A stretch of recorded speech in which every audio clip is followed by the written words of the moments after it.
Hello bachcho, so let's see this question. The question says in a bag there are 6 balls of which 3 are white and 3 are black. ठीक है? They are drawn successfully with replacement. What is the chance that the colors are alternate? It has been supposed that the number of balls drawn remain the same, 6 even with replacement. ठीक है? तो यहाँ पे हम देख लेते हैं हमारा की कॉन्सेप्ट क्या यूज हो रहा है. So the key concept used there is probability of an event E is calculated as number of favorable outcome divided by total number of outcomes. ठीक है, तो क्वेश्चन में क्या दिया हुआ है, हमें क्वेश्चन में दिया हुआ है पहले तो टोटल नंबर ऑफ बॉल्स कितने हैं, total number of balls that is equals to 6. ठीक है, जिसमें हमारे पास number of white balls given है that is 3 and number of black balls given है that is 3, right. अब उन्होंने बोला है कि they are drawn successfully with replacement. मतलब अगर मैंने एक बॉल निकाली एंड वो बॉल जो है वो मेरी ब्लैक निकली है, ठीक है, तो अगर मैं दूसरा ड्रॉ करूंगा, दूसरी बॉल निकालूंगा तो ब्लैक उसी में ही वापस डाल दूंगा. ठीक है, फिर मैं दूसरे निकालूंगा तो वो मेरी व्हाइट आएगी. अब उन्होंने बोला है हमें चांस कैलकुलेट मतलब प्रोबेबिलिटी कैलकुलेट करनी है. जो कलर्स है वो ऑल्टरनेट है. ऑल्टरनेट का मतलब क्या हो गया, हमारे पास पहले आया black, then white, then black, then white, then black, then white. ठीक है, या फिर हमारे पास आया white, then black, then white, then black, then white, then black. ठीक है, हमारे पास या फिर ये आया. ठीक है, तो अब हम यहाँ पे पहले क्या कैलकुलेट करेंगे, हम कैलकुलेट करेंगे probability of getting white ball,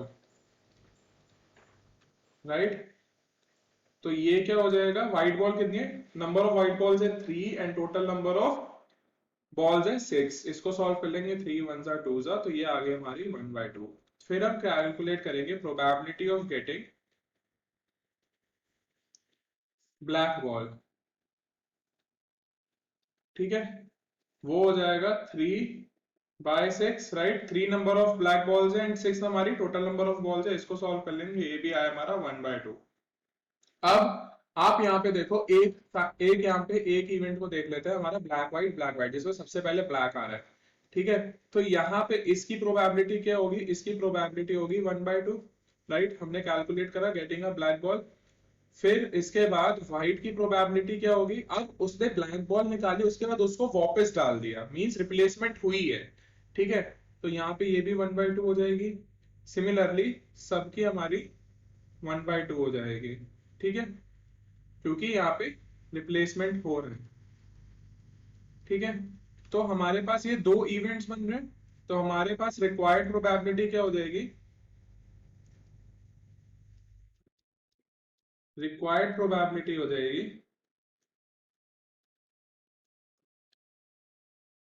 that is probability of event 1 plus probability of event 2.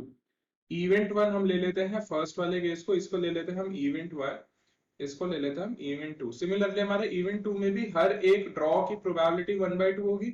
ठीक है, तो हमारे पास प्रोबेबिलिटी ऑफ इवेंट 1 क्या हो जाएगा, दैट इज 1/2 इंटू 1/2. अब मतलब 6 बार हम 1/2 को मल्टीप्लाई करेंगे, whole raise to the power 6 plus 1/2 whole raise to the power 6. ठीक है, सो हमारे पास यहाँ पे क्या आ जाएगा, दैट इज 1/64 प्लस 1/64, राइट. इसको सॉल्व कर लेंगे, हमारे पास आ जाएगा 2/64. इसको फर्दर सॉल्व कर दो, आपके पास आ गया 2 1 जा 2 3 जा 2 2 जा, ये आ गया 1/32. ठीक है। सो हमने जो यहाँ पे रिक्वायर्ड प्रोबेबिलिटी, हमारा फाइनल आंसर क्या हो जाएगा, द रिक्वायर्ड प्रोबेबिलिटी जो हमने कैलकुलेट की है with replacement, required probability is 1/32. I hope you understood it well. Thank you and best of luck.